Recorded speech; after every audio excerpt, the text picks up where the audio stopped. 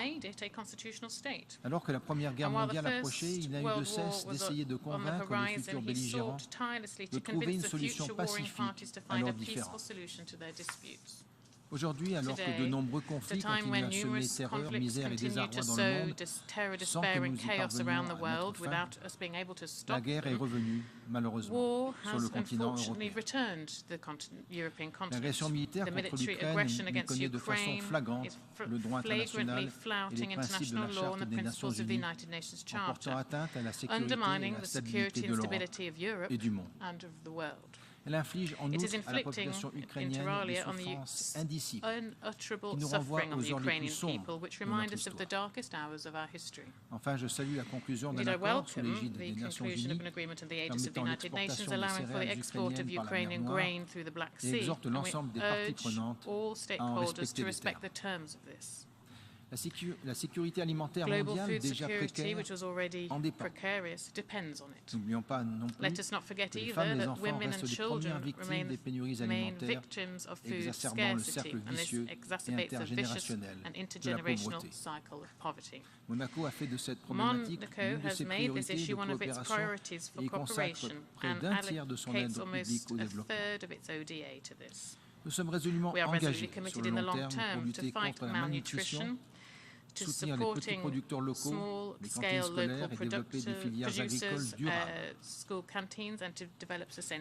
Monsieur le Président, les tensions extrêmes qui ne cessent de s'amplifier, et nous savons le nombre de conflits à travers le monde, le nombre de guerres civiles à travers le monde, c'est un nombre assez effroyable, nous oblige à une refonte de notre agenda pour la paix. Dans son discours, le président Macron a mentionné donc, ces guerres civiles en cours et le nombre très élevé qui l'ont. À la profonde mutation marquée par la mondialisation s'ensuit désormais la numérisation de nos sociétés.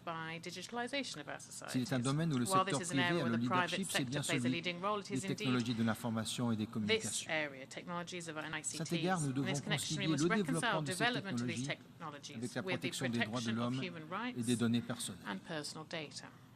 Monsieur le Président, le sommet qui nous réunit en début de semaine a d'ailleurs démontré que les nouvelles technologies sont à la base de la transformation de l'éducation. Nous devons en faire bon usage pour adapter les systèmes éducatifs au monde d'aujourd'hui et de demain. Je remercie le secrétaire général pour cette initiative qui a vu la participation de nombreux jeunes. Le cyberespace ne peut devenir un lieu d'affrontement, mais doit au contraire constituer une opportunité supplémentaire de coopération. La prolifération des discours de haine et de la désinformation est tout simplement intolérable. L'intelligence artificielle doit se mettre au service de l'humain et non manipuler son comportement et sa pensée. Il est grand temps que nous parvenions à fixer des règles communes afin que le cyberespace ne devienne incontrôlable, détruise nos démocraties et nous sépare davantage les uns des autres. Monsieur le Président, à la fin du débat général de cette 77e session, plus de 2 tiers des membres de l'Assemblée générale auront été représentés par leur chef d'État ou de gouvernement. Je souhaite y voir l'affirmation du rôle incontournable des Nations Unies, de la Charte et de la diplomatie multilatérale. Nous devons redoubler d'efforts et restaurer la confiance afin que, comme le proclame le préambule de la Déclaration universelle des droits de l'homme, la reconnaissance de la dignité inhérente à tous les membres de la famille humaine et de leurs droits égaux et inaliénables constitue le fondement de la liberté, de la justice et de la paix dans le monde. Un multilatéralisme renforcé et effectif où la jeunesse et les femmes joueraient un rôle prédominant est le moyen le plus efficace de faire face aux crises mondiales. Car les femmes sont les actrices essentielles du changement. L'égalité des genres et l'autonomie économique des femmes sont le fondement d'un monde plus durable. Qu'attendons-nous pour promouvoir leur place dans le leadership mondial? Monaco entend poursuivre son engagement au sein d'ONU Femmes et au travers de sa politique de coopération au développement.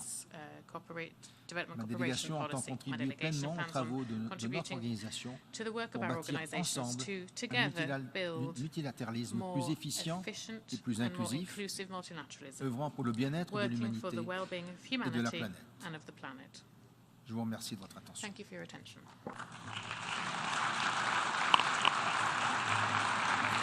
On behalf of the Assembly, I wish to thank the Sovereign Prince of the Principality of Monaco for the statement just made, and I request protocol to escort His Serene Highness.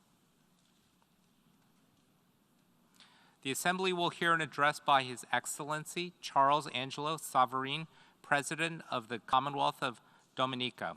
I request protocol to escort His Excellency.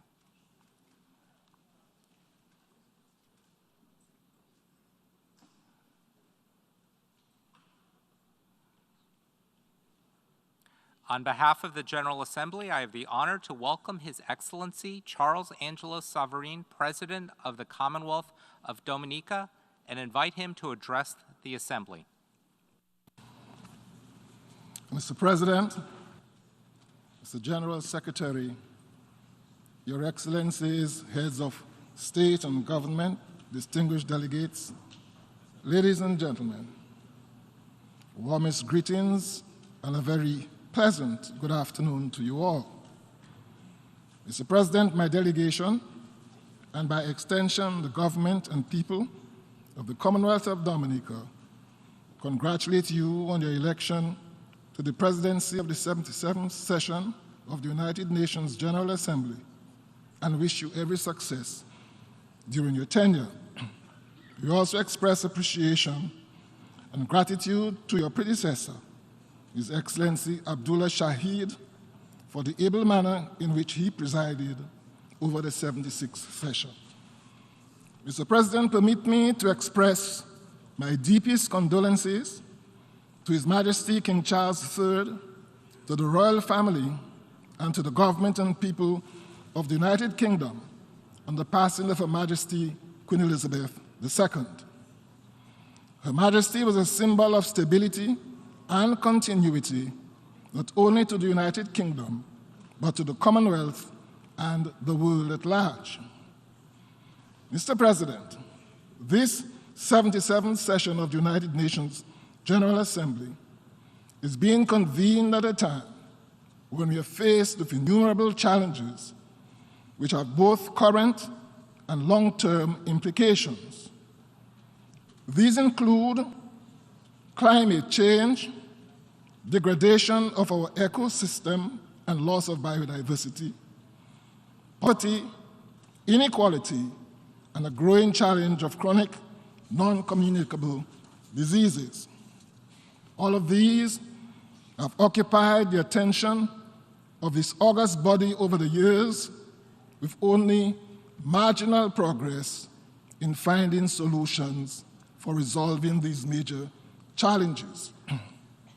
Compounding these challenges are other emerging threats, such as the impact of COVID-19 pandemic and the unfolding war in Ukraine. Mr. President, the invasion of one country by another must always be condemned, and Dominica has condemned the invasion of Ukraine without reservation. In this interconnected world, what happens in one part of the world affects us all, and so it is with the war in Ukraine. We are all victims of the skyrocketing prices of oil and petroleum products and the resultant impact on the cost of electricity and on all aspects of transportation. The cost of production of goods and services is similarly adversely affected, and as Russia and Ukraine are among the leading suppliers of grain, this conflict has created a shortage in the world's supply of grain, with implications for hunger in countries which rely on imports of grain from these two countries. The developments since 2014, which have led to the Russian invasion of Ukraine in 2021, are well known. Nevertheless, we in Dominica are of the view that this invasion and the ensuing war could have been avoided. The Commonwealth of Dominica, therefore, stands with the rest of the world in calling for an immediate cessation to the conflict which continues to rage in Ukraine. Mr. President, the Commonwealth of Dominica welcomes the deal which was brokered between Ukraine and Russia with the assistance of Turkey, ably supported by the United Nations Secretary General, to have significant quantities of grain shipped from Ukrainian ports to various destinations and thereby alleviate the emerging global food crisis. For these reasons, and in the interest of global peace, the Commonwealth of Dominica urges all parties to continue upholding the end of this agreement so that further relief can be felt globally as a result. Mr. President, like most member states, we in Dominica and the Caribbean were ill prepared to deal with COVID-19, which in March of 2020 was declared a pandemic by the World Health Organization. Notwithstanding the fact that most countries managed to contain the COVID-19 pandemic and consequently have eased COVID-19 restrictions, public health experts have warned that the pandemic is not yet over. Furthermore, with new variants continuing to emerge, COVID-19 continues to pose a threat to the global community. This pandemic has exposed the limitations of health systems in all countries, large or small, developed or underdeveloped. The reality is that not all people have equal access to vaccines and life-saving medicines, even when faced with a pandemic declared by the World Health Organization. This year's theme, a watershed moment, transformative solutions to interlocking challenges, is analogous to the approach and trajectory outlined by the United Nations towards the attainment of the Sustainable Development Goals. Member states have individually embraced the SDGs as the ideal to be universally pursued and achieved by 2030. Small island developing states are more challenged than most to achieve these goals. The international community has pledged its support. However, the question is, to what extent has tangible support been forthcoming? The challenge is to go beyond promises, commitments, and pledges to effective delivery and implementation. The various global crises do not respect national borders. Our interconnected world means that no one is insulated or immune from developments which take place anywhere on this planet. Today, planet Earth is under severe threat and stress and may very well become uninhabitable if we further delay decisive corrective action.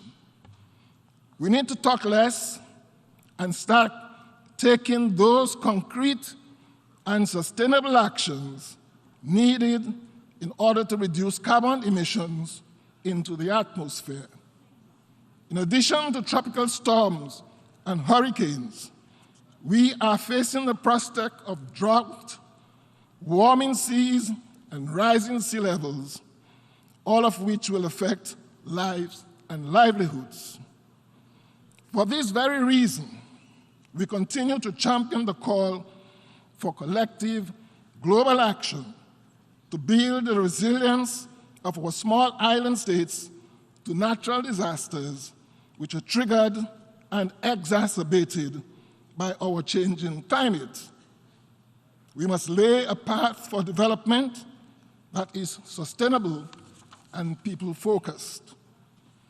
Over several years, small states like ours have stood at this very podium and at many other such podiums across the world, seeking to convince the developed world to change destructive practices that threaten our planet and our very lives and livelihoods. Yet, despite our best efforts, not enough corrective action is being taken. Not enough support is being given to us to adapt and build resilience to the impacts of climate change that are already upon us. I will not stand here today to detail to you the ways in which climate change is affecting us. These are well known. We see the news reports, the evidence is all around us. What we need from our developed partners in this United Nations family is a recognition and acceptance of responsibility that translates to a commitment to provide the funding that is required to enable our small states to become resilient. This must be readily accessible and available to all of us on grant and concessional terms, with the only criteria for access being our vulnerability to extreme weather events. Mr. President, we have spoken here before of the cataclysmic impact of successive disasters on our country. Tropical Storm Erica in 2015 and Hurricane Maria in 2017 caused over 90% and 220% loss of GDP, respectively, with lives lost, people displaced, and livelihoods shattered. These experiences triggered our goal of becoming the first climate-resilient nation in the world and has realigned our focus to concentrate on adaptation efforts and build back better in every sector of the economy. Our small island developing states are disproportionately affected by the impacts of climate change, a phenomenon which will continue to escalate with every increment of global warming. Mr. President, as sea levels rise, some small island states will eventually disappear, while others will experience coastal erosion and will ultimately destroy infrastructure, villages, towns, and cities. The Commonwealth of Dominica therefore reiterates its call to the international community to prioritize at COP27 the disbursement of climate financing to SIDS to support our adaptation and resiliency efforts as we seek to minimize loss and damage from extreme climate events. In this way, actions will reflect more equitably and justice-oriented responses towards fulfilling the goals and promises of sustainable development. Furthermore, the continuous call for higher levels of commitment towards climate justice must be reflected in tangible and effective responses. Mr. President, 2 months ago, at this very headquarters, the Commonwealth of Dominica presented its first voluntary national review in keeping with our international obligation and in the spirit of global governance. Dominica reported on the tremendous progress accomplished both in terms of the advances made towards the achievement of the Sustainable Development Goals and our national agenda, guided by the vision of becoming the world's first climate-resilient nation. As we continue to recover from the destructive weather events already mentioned, Dominica's main economic industries are showing signs of positive recovery. Tourism and agriculture remain the main income-generating sectors, with GDP projected to reach pre-pandemic levels by 2023, averaging 5% growth per annum from 2022 to 2026. Tourism recovery has been supported by new infrastructure projects and improved and increased air access. Mr. President, at the center of Dominican's resilience agenda are our citizens. Across Dominica, new and modern climate-resistant homes are being constructed for low and middle-income families, while modern and smart health and wellness centers have been constructed and equipped in urban and rural communities. This will allow them to withstand the impact from extreme weather and remain operational while also strengthening response to other natural emergencies and pandemics. In that regard, the Commonwealth of Dominica takes this opportunity to commend the government of the People's Republic of China for its commitment to add a further $42 billion to the new Global Development and South-South Cooperation Fund. This will assist countries like Dominica that are on the front line of the negative impacts of climate change to accelerate the realization of the 2030 Agenda. Mr. President, ensuring our citizens enjoy long and healthy lives will always be a priority. Therefore, we grow and consume, what we grow and consume has to be a critical component of our resilience agenda. Global trends indicate that issues surrounding food security are not unique to Dominica. Indeed, the SDG 2, Zero Hunger, calls on governments to pursue smart and sustainable food production to help alleviate the perils of hunger. Dominica is working to strengthen its agricultural sector to reduce on the importation of its food import bill. There is renewed emphasis on growing what we eat and eating what we grow, while at the same time ensuring that there is affordable and high-quality produce for export on a consistent basis. Our aim is to develop a scientific and practical approach to reducing the vulnerability of farmers and fisherfolk through the adoption of resilient and sustainable practices. Mr. President, we embrace this signing as our international obligation towards the total elimination of nuclear weapons as outlined in the United Nations Charter for the Maintenance of International Peace and Security. Dominica therefore calls on all states who have nuclear weapons to abide by international law for the non-proliferation of nuclear weapons and the use of diplomacy as a tool towards conflict resolution. Mr. President, the trade and economic embargo imposed against our brothers and sisters in Cuba continues to be of great concern to us in the Caribbean, and the lifting of it has become more urgent in light of the global impact of the Russian-Ukraine war on food security.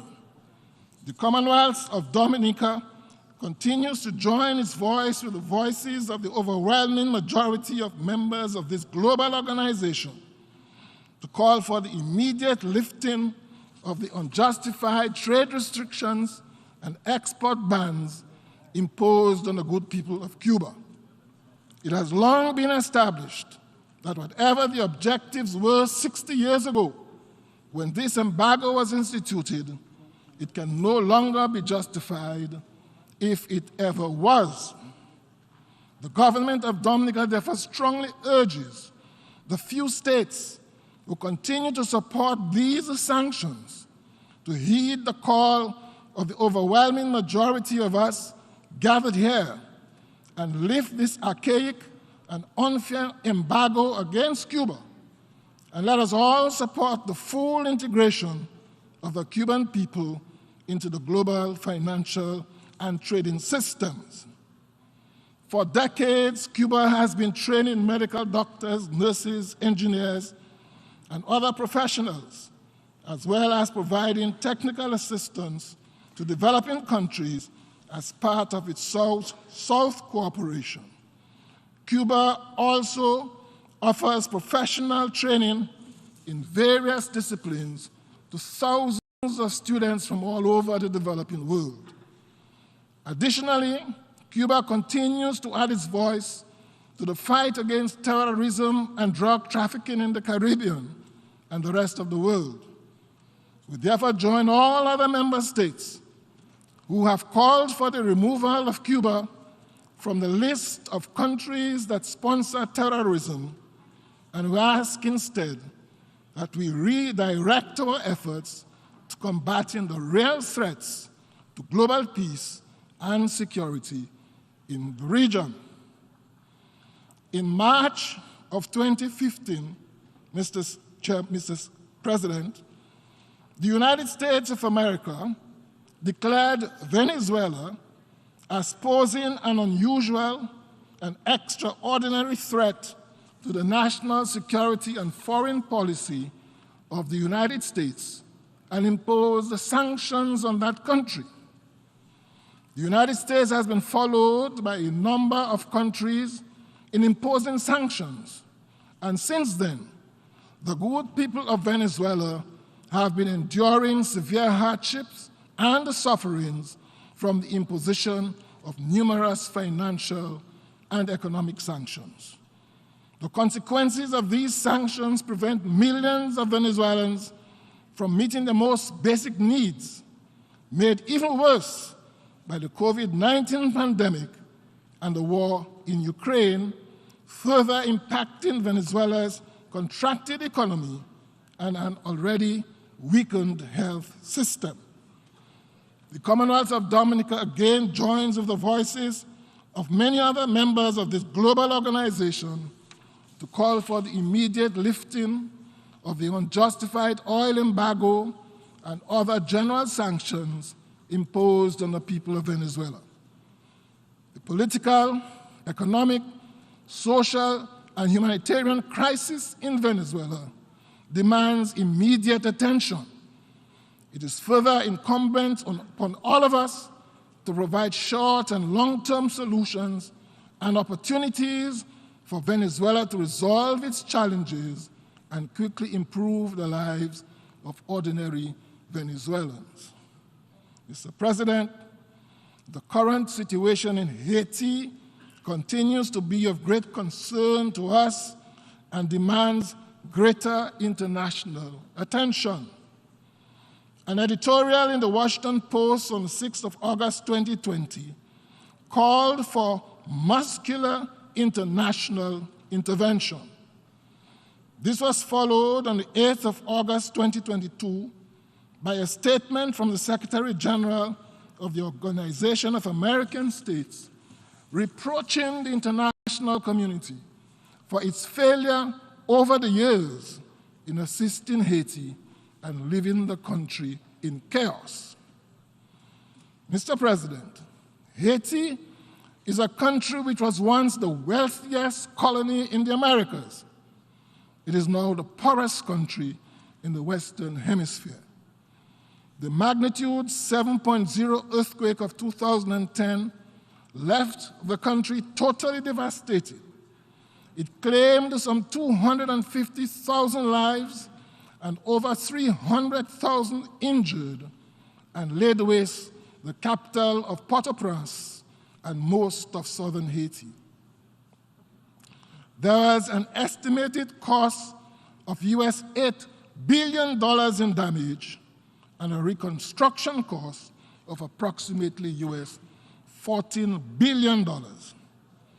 Currently, Mr. President, some 1.3 million people are said by the United Nations agencies to be suffering from food insecurity in Haiti, and some 4.6 million from limited access to basic food supplies.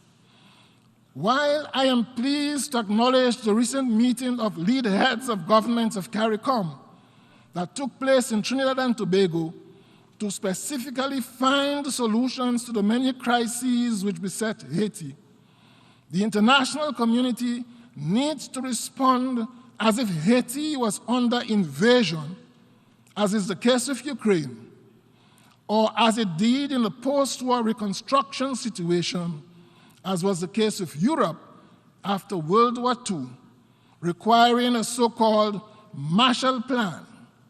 Nothing less can overcome the deep-rooted reconstruction challenges facing Haiti.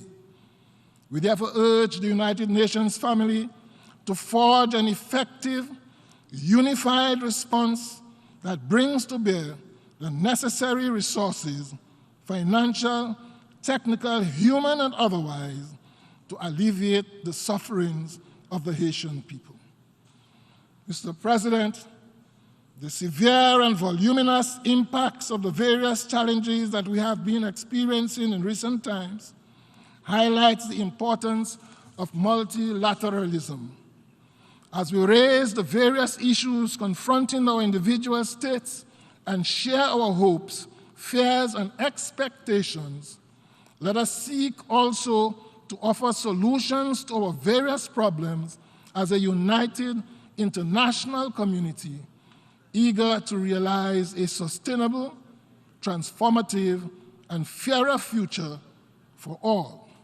As I conclude, Mr. President, allow me to reiterate my country's gratitude to all of our international partners and friendly governments who have stood with the Commonwealth of Dominica, particularly through our darkest days, following the major tropical storms and hurricanes which afflicted us. Our journey is one of building back better, sustainability, and resilience, and with your continued support, we look forward to a brighter future in the days ahead. Mr. President, I wish you all and all delegates at this 77th session every success in their deliberations. I thank you.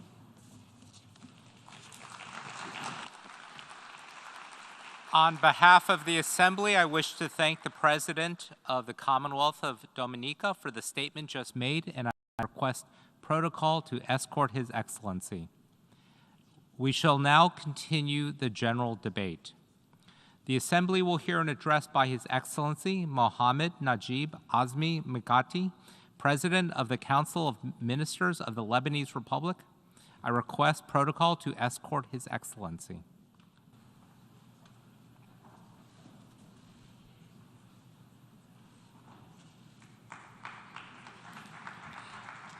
I have the great pleasure in welcoming His Excellency Mohamed Najib Azmi Mikati, President of the Council of the Ministers of the Lebanese Republic. I invite him to address the Assembly. Thank you.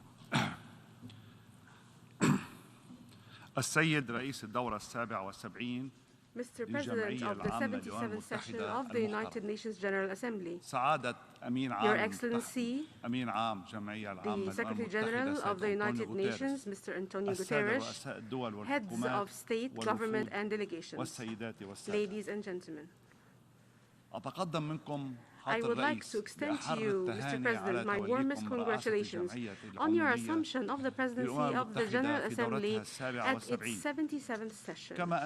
I also take this opportunity to thank His Excellency Mr. Abdullah Shahid for his good stewardship of the previous session and for all his effort in this regard. I would also like to commend His Excellency, the Secretary General of the United Nations, Mr. Guterres, for his continued work to promote the role of the United Nations and to develop its work. The world today is at a very delicate stage of armed conflicts and interrelated crises that are of concern to us all. There is no better place to deliberate these challenges than this hall. This hall brings together all the states of the world that are brought together by the Charter of the United Nations. My country is a proud contributor to the drafting of the Charter. We've had decades of fruitful cooperation with the United Nations. In this context, I am pleased, Mr. President, to thank you and through you, the United Nations Organization, with all its branches and specialized agencies and those in particular operating in Lebanon. I thank you for the efforts that you are making to help Lebanon and contribute to mitigating the consequences of the crippling economic and financial crisis it is undergoing. I would like also to thank the United Nations Interim Force in Lebanon, UNIFIL, for its sacrifices and efforts to maintain stability in southern Lebanon. This is in close coordination with the Lebanese armed forces. Here, through you, we look forward to strengthening the Lebanese armed forces' military capabilities and alleviating its financial burdens. In this context, we reaffirm Lebanon's full commitment to the full implementation of the provisions of Security Council Resolution 1701 and all the resolutions of international legitimacy.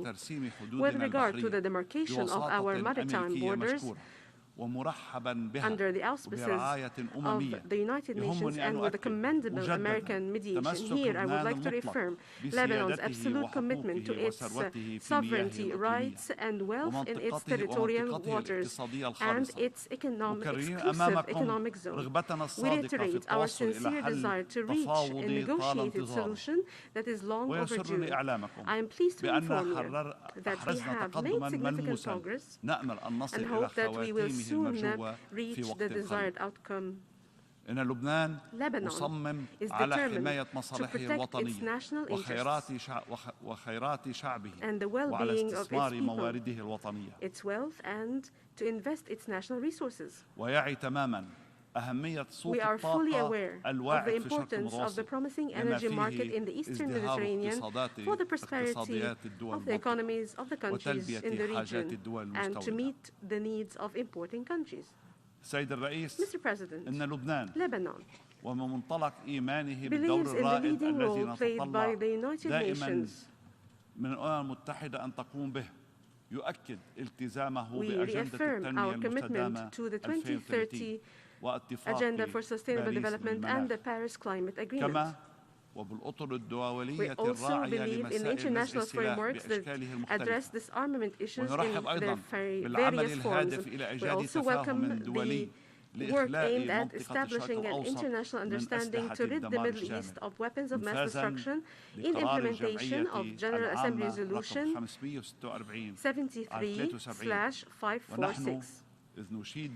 We commend the previous sessions of the conference. We look forward also to the successful conclusion of the third session of the conference, which will be held under the presidency of Lebanon next November. We look forward to contributing to supporting the establishment of a zone free of weapons of mass destruction in the Middle East. Mr. President, many countries in the world today are experiencing severe economic crises, the causes of which are multifaceted and well-known. They've had a major impact on all aspects of life. It has made it imperative on many governments and countries to resort to extraordinary measures to try to alleviate the impact of this crisis on their peoples. As for my country, Lebanon, we have been facing for several years the worst socioeconomic crisis in our history. This crisis has affected all institutions and put the majority of Lebanese under the poverty line. It has caused the migration of many promising young cadres. Our homeland has lost the best of its young people in a brain drain.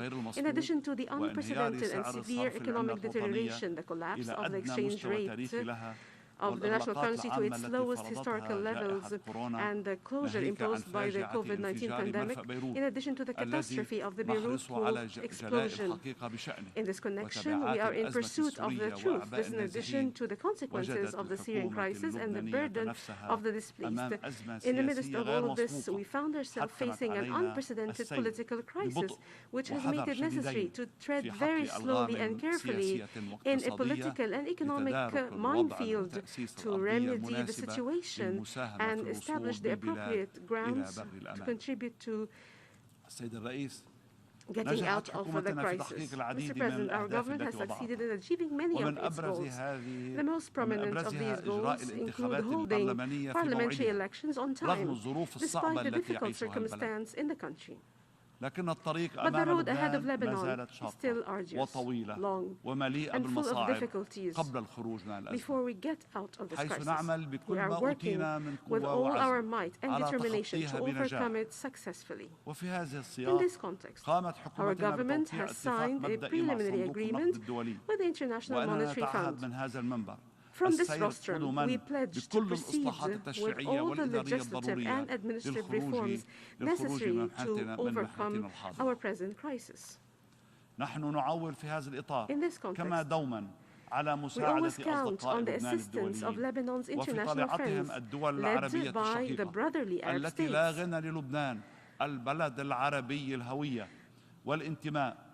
Of which Lebanon is an indispensable member for identity and a founding member of the League of Arab States. Lebanon's affiliation and identity as an Arab country and its leadership in adhering to Arab causes is a translation of the provisions of its constitution and the Taif Agreement, which ended the bloody civil war that ravaged my country. I must reiterate our full commitment to this agreement and our zero tolerance of any attempt to undermine its provisions.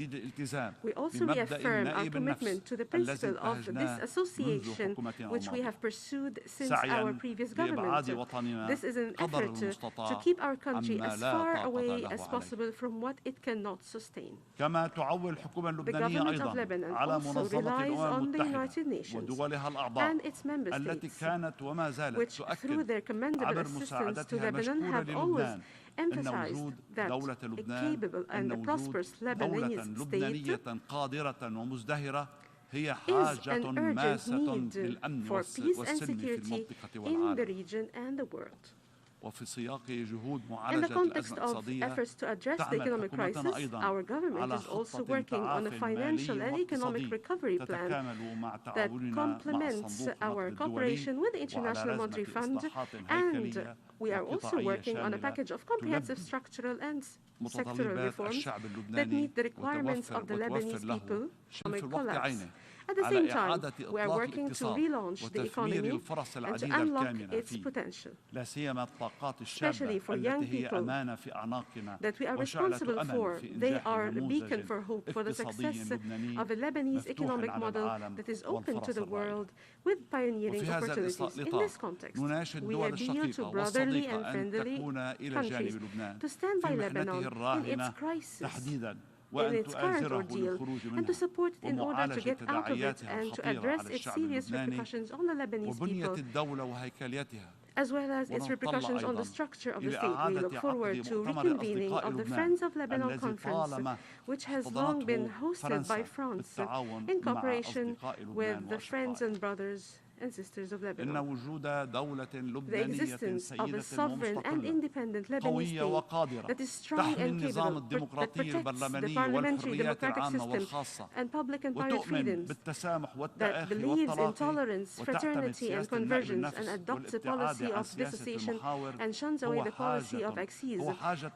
This existence is an urgent need for security, peace, stability, and prosperity in the region. Further, a strong central government that ensures the rule of law and its proper application, as well as an enabling environment for businesses, productive sectors, and services in their diversity, in accordance with market standards, free economy, and the requirement of the times and the ICT revolution. This is all an urgent need for the entire region and the best way for all of us to face the challenges of poverty, unemployment, extremism, and terrorism, and avoiding falling into the unknown. Mr. President, for more than a decade, Lebanon has been at the forefront of the global public good by hosting a massive number of displaced Syrians. It is very difficult to provide accurate figures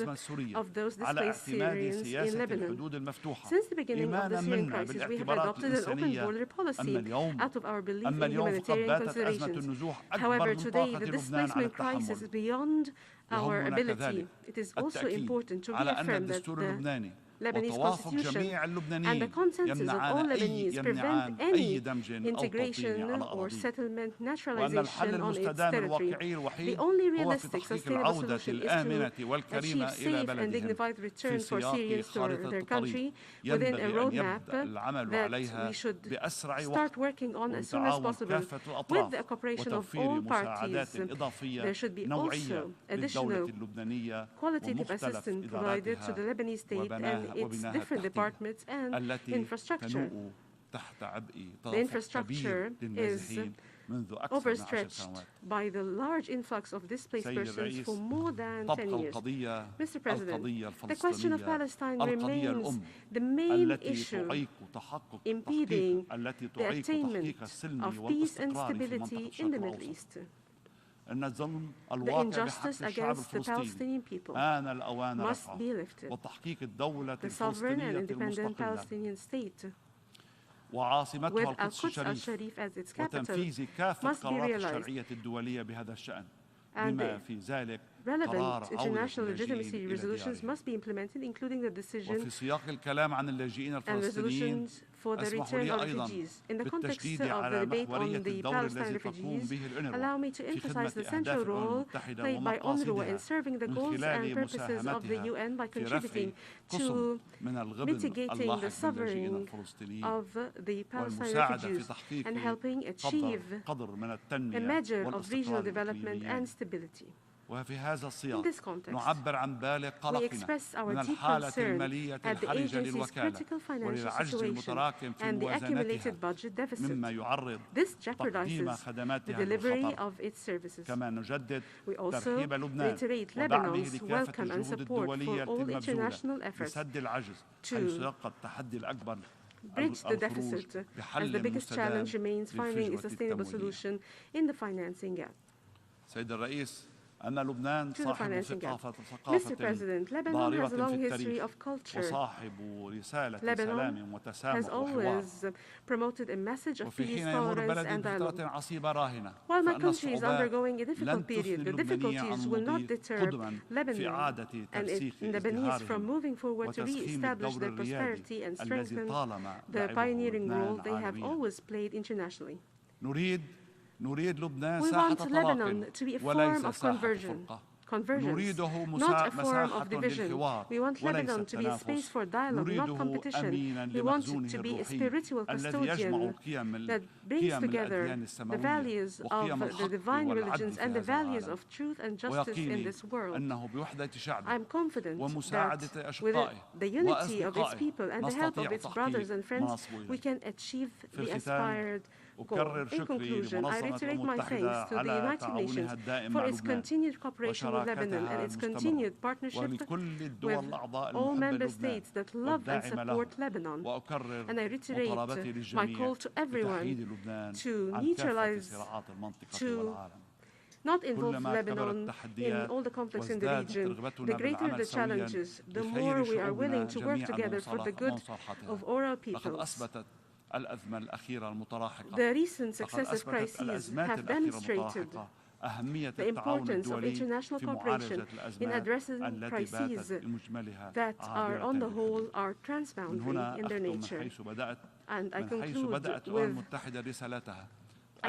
by referring to the beginning, when the UN started its work to work together in solidarity and complementarity for the benefit and well-being of mankind through justice, security, peace, and sustainable development. We hope for a better world, especially in the Middle East.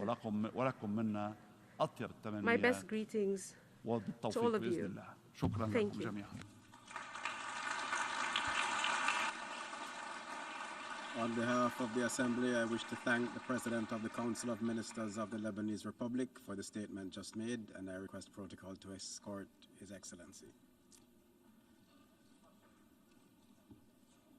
I now give the floor to His Excellency Jan Lipavsky, Minister for Foreign Affairs of Czechia.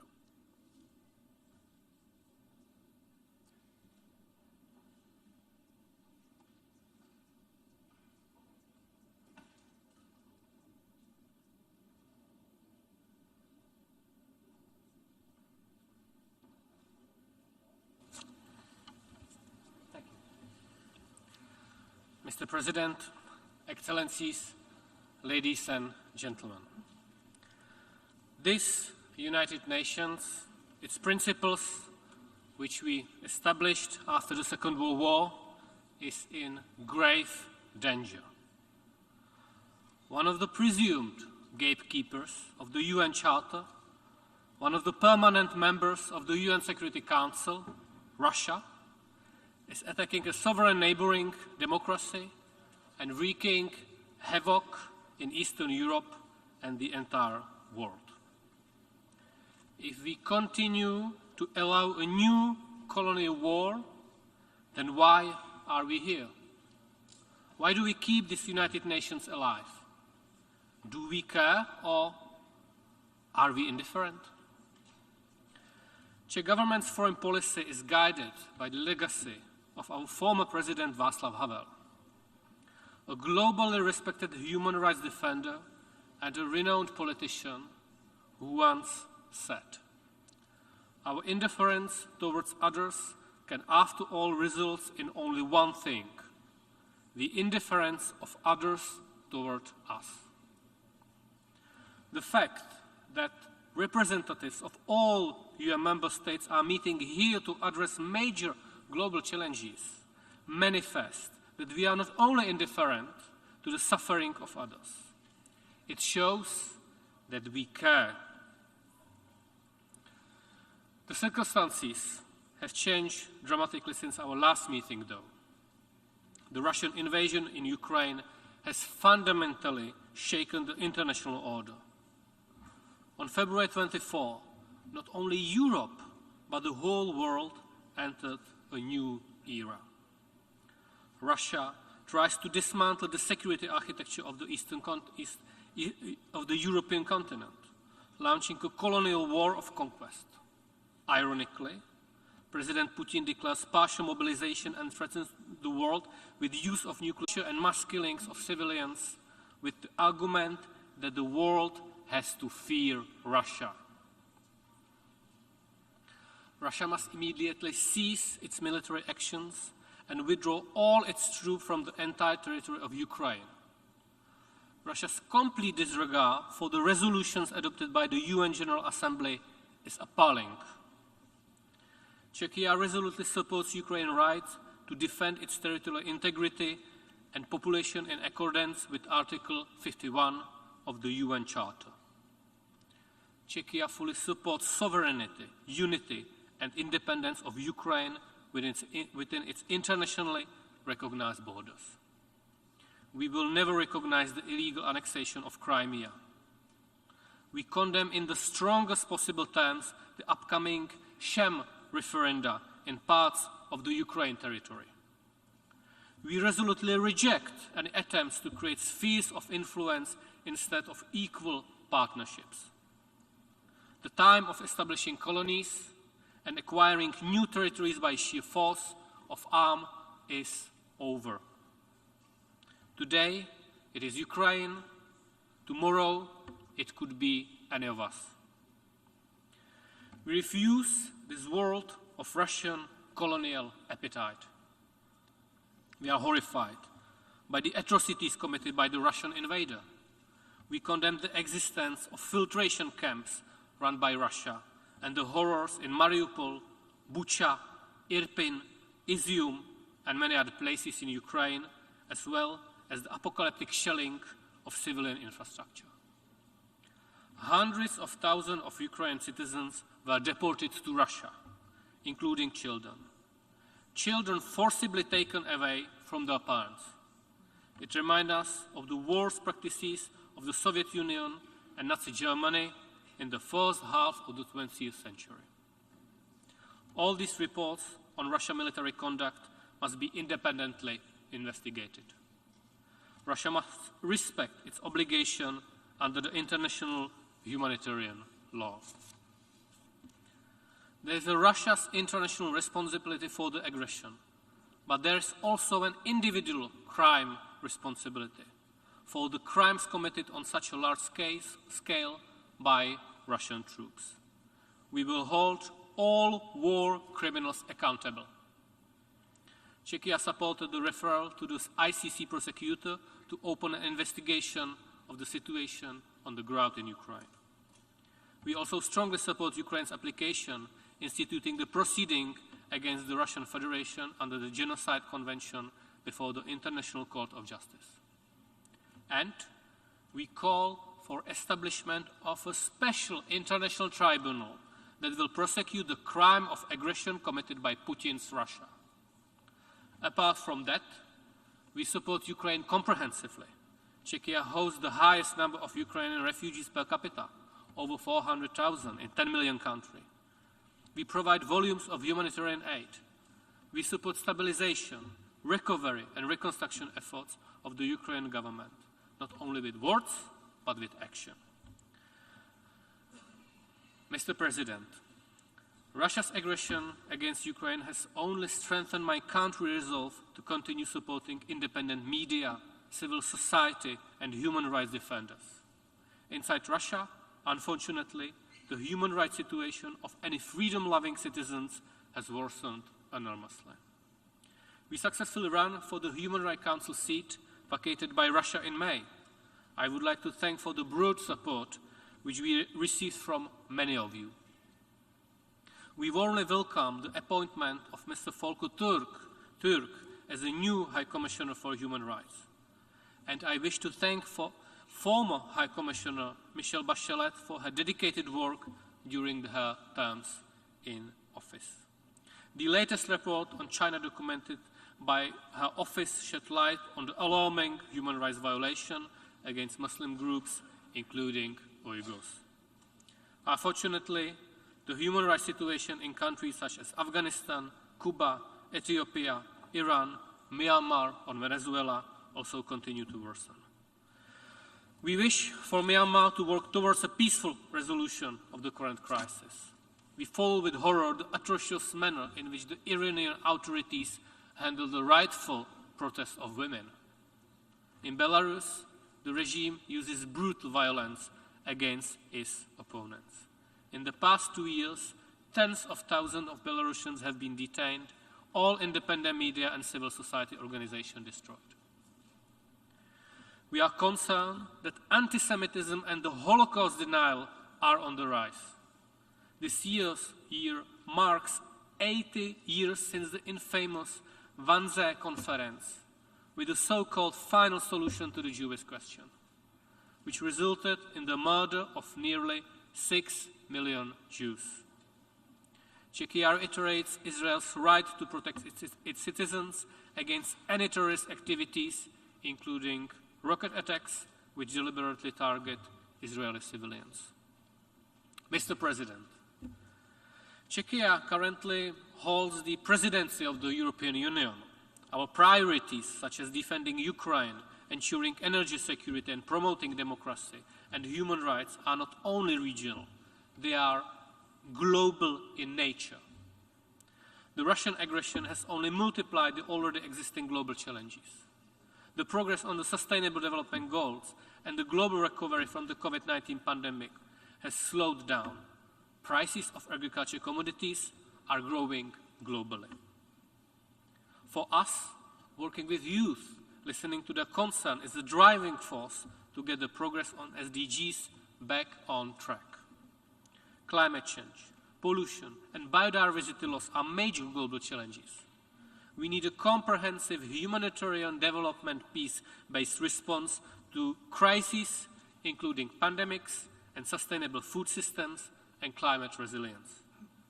It is our collective responsibility to ensure the WHO can work effectively and independently of any political influence.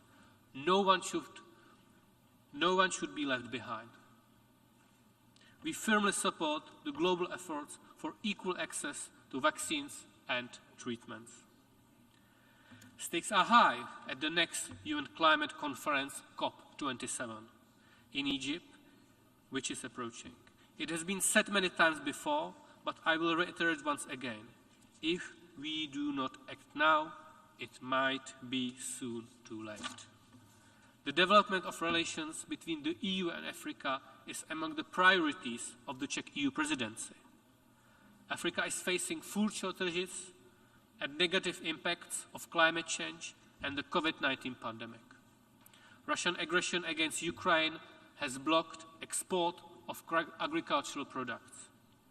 I cannot but express my outrage at how Russian disinformation propaganda is trying to use the food crisis in Africa to spread false narratives that the EU sanctions against Russia caused the shortage.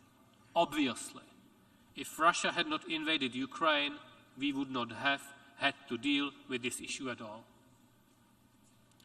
Mr. President, turning to other security issues, we are concerned about the increased tension in the Taiwan Strait caused by unilateral threatening actions. We expect cross-strait differences to be resolved by peaceful means while the status quo is being maintained. The digital space carries many opportunities, but there are risks entailed too. Cyber attacks and cybercrime, misuse of technology, and in particular, disinformation. Let me say this loud and clear. A lie is not an option. For far too long, we have overlooked the spread of disinformation directed against our common values. Let us not forget the COVID-related disinformation. We had to learn the hard way when disinformation began to cost human lives. This is why we need to make sure our citizens and societies are resilient and independent media operate freely. We will continue to reach out and help countries exposed to lies and propaganda. Czechia promotes the concept of digital humanism, which keeps human interests and needs at the center of emerging technologies. Instances of internet shutdowns are growing. We must maintain a free, open, safe, secure and stable cyberspace where human rights apply online as they do offline. The number of cyber attacks, including state-sponsored ones, continues to rise, as does their severity.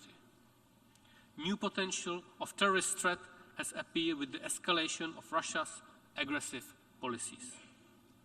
Terrorism maliciously feeds on weak governance, economic hardship, and social injustice, with the Sahel region being struck the most. Czechia reiterates its commitment to countering terrorism and supporting countries that suffer from terrorist violence or threat. I would like to use the opportunity to remind Russia that Czechia still awaits its official response concerning the explosion in the ammunition depot in my country in 2014. This completely appalling act was planned and executed by agents of the Russian military intelligence GRU and claimed the life of 2 innocent Czech citizens in addition to material damage. Such conduct is a clear violation of international law. Mr. President, non-proliferation of nuclear weapons is also negatively impacted by Russia's aggression against Ukraine. Russia does not hesitate to use dangerous nuclear rhetoric, which became a new standard of terrorizing peaceful populations. Czechia resolutely decries Russia's occupation of the Zaporozhye nuclear power plant. Any armed attack on nuclear facilities devoted to peaceful purposes constitutes a violation of the UN Charter and the Statute of the IAEA. We regret that despite lengthy negotiation, it was not possible to achieve consensus on a final outcome document of the 10th NPT review conference because Russia opposed. And we call on Iran to act urgently to fulfill its legal obligations under NPT Comprehensive Safeguard Agreement and clarify all outstanding issues. We commended the IAEA and its Director General for their professional work in verifying Iran's safeguards obligations.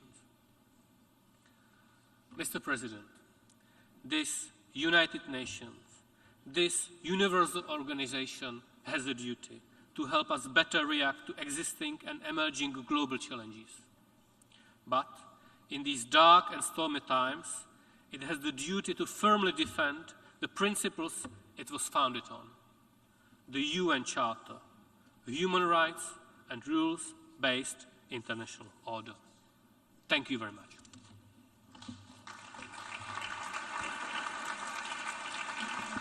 I thank the Minister for Foreign Affairs of Czechia. I now give the floor to His Excellency Bruno Eduardo Rodriguez Parilla, Minister for Foreign Affairs of Cuba.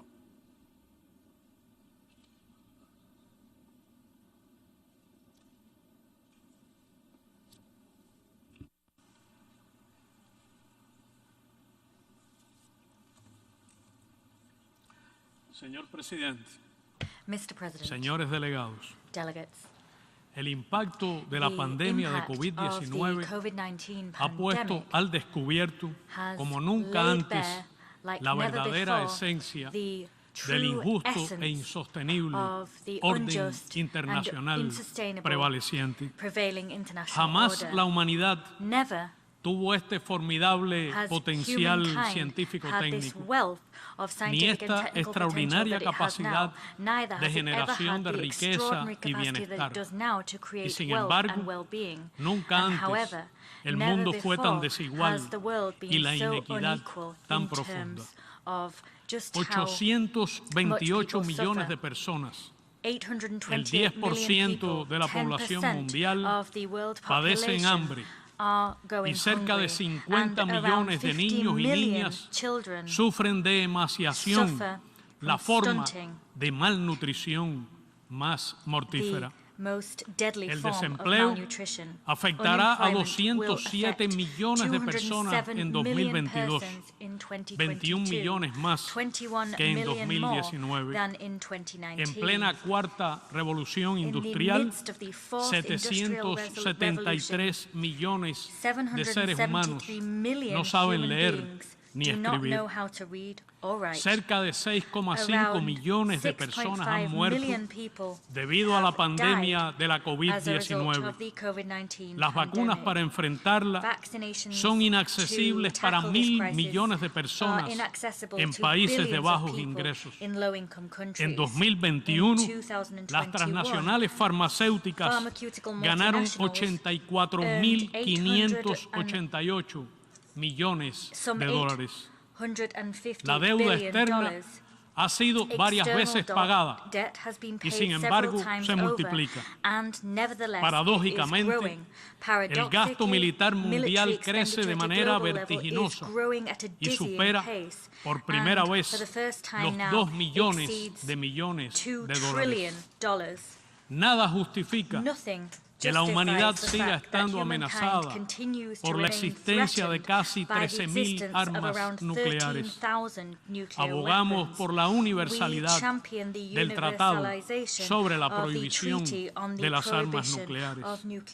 ¿Cuánto más podríamos hacer si esos recursos se destinaran a promover la salud y el desarrollo? ¿Cuántas muertes por COVID y otras causas habrían podido evitarse? ¿Cuántos niños y niñas se salvarían del hambre y las enfermedades prevenibles o curables? Señor Presidente, los gases de efecto invernadero registraron concentraciones récord en 2021 y será igual este año. El nivel medio del mar ha alcanzado un nuevo máximo. Los últimos 7 años son los más cálidos registrados jamás. No podemos continuar desoyendo las alarmas que alertan sobre la inminente catástrofe climática. Tenemos una sola tierra, único hogar de todos, ricos y pobres. Hay que actuar sin más demora. La filosofía de la guerra y el despojo y los irracionales patrones de producción y consumo del capitalismo denunciados por el presidente Fidel Castro llevarán a la hecatombe. Las relaciones internacionales transitan por un camino muy peligroso. La ofensiva estadounidense, dirigida a subyugar estados por vía de la amenaza y la coerción económica, militar y político diplomática para someterlos a un orden basado en sus caprichosas reglas, unido a la expansión de la OTAN y el desarrollo de una doctrina agresiva y de la guerra no convencional de quinta generación, conducen inevitablemente a un clima de tensión y conflicto cuyas consecuencias son impredecibles. Señor Presidente, Cuba, pequeño estado insular en desarrollo, ha pagado un alto precio por defender su legítimo derecho a existir como nación soberana e independiente. Durante más de 6 décadas hemos resistido un despiadado y unilateral bloqueo económico, comercial y financiero recrudecido en extremo a niveles sin precedentes desde el 2019 y durante la pandemia. A 30 años de la primera resolución de esta Asamblea General contra el bloqueo, el gobierno de los Estados Unidos continúa ignorando la demanda casi unánime de ustedes para que cese su política ilegal y cruel contra Cuba. Persiste el empeño de generar carencias materiales, escasez, sufrimiento, sembrar el desaliento, la insatisfacción y provocar daños al pueblo cubano. El gobierno de los Estados Unidos refuerza las presiones a gobiernos, instituciones bancarias y compañías de todo el mundo interesados en relacionarse con Cuba y persigue obsesivamente todas las fuentes de ingreso de divisas del país para provocar el colapso económico.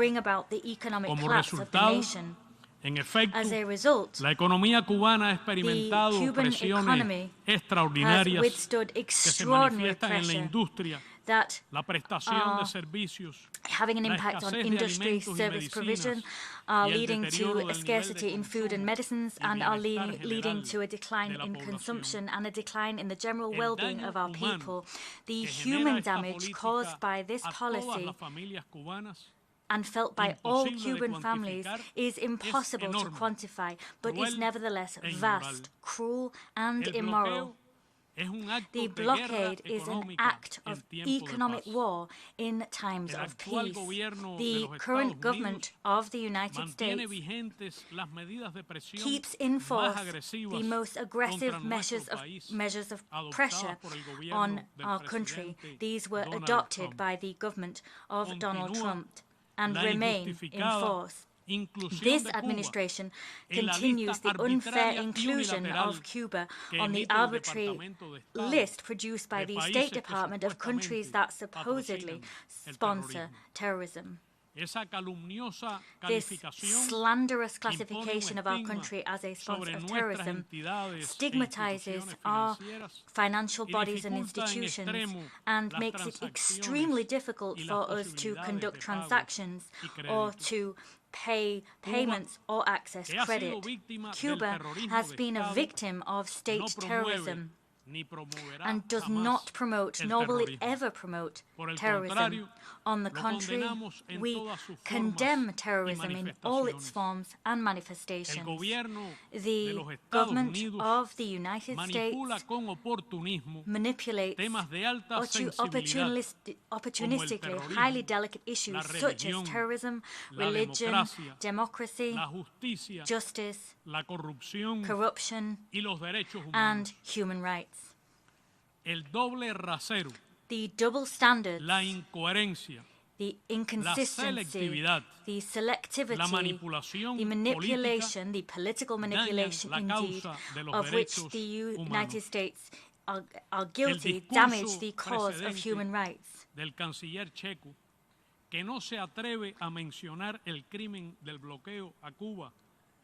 Some delegates have not dared to mention the sad blockade visited upon Cuba, and that is sad. I urge the government of the United States to solve the issues which fuel irregular migration and which promote the loss of life.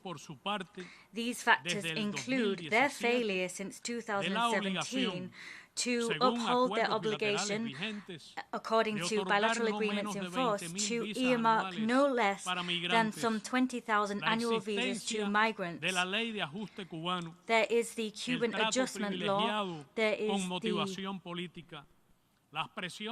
treaties that are politically motivated, there are restrictions placed on regular transit countries, and the ratcheted up economic blockade. These cause migration and must be ceased.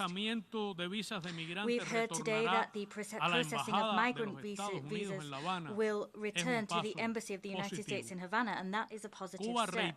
Cuba reiterates its readiness to move towards a better understanding and better relations with the government of the United States and to develop civilized relations, and including relationships of cooperation between both countries, and this on the basis of mutual respect, sovereign equality, and on the understanding that no attempts will be made to undermine our sovereignty and independence in spite of our major differences. We underscore the valuable commitment and shown by Cubans and their descendants in protests that have occurred in that country and across the world to ensure that Cuba's sovereign rights are respected and to reject the merciless actions of the United States, in particular the policy of the economic blockade. I also wish to deeply thank heads of state and government for their statements in this general debate, and I thank them for their historic support as well as that of the General Assembly. And I'm also thankful for the demonstrations of solidarity towards Cuba by governments, key figures, political organizations, solidarity movements, social and people's movements from across the world. Today, this solidarity and support remains absolutely vital. Mr. President, despite The colossal challenges faced, the Cuban people and government have not let up in their attempts to forge ahead with the construction of a socialist society which is fairer, democratic, prosperous, and sustainable. We conquered COVID-19 with resources, our own vaccines, and the solidity of our public health system and our system of science. We were able to humbly contribute by sending 58 medical brigades around the world. At the worst moments of the pandemic, we sent those to some 48 countries. We worked to recover the economic and social life of our country. We worked to support the transformation of our communities and to sustain and extend social programs in the country.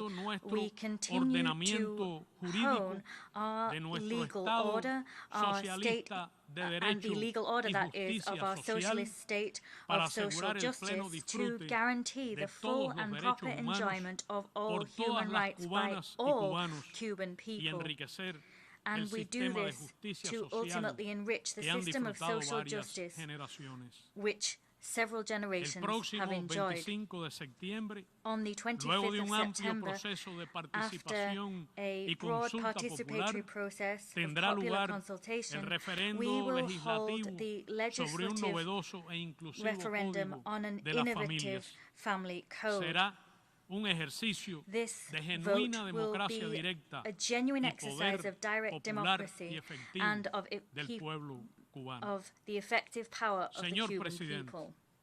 Mr. President, unity in diversity, as proposed by then-President Raúl Castro, is possible in countries of the South and the community of Latin Americans and Caribbean states, which is growing increasingly stronger and is creating conditions so that our region can develop higher, better forms of cooperation on the basis of the very precepts of the Declaration of Latin America and the Caribbean as a zone of peace.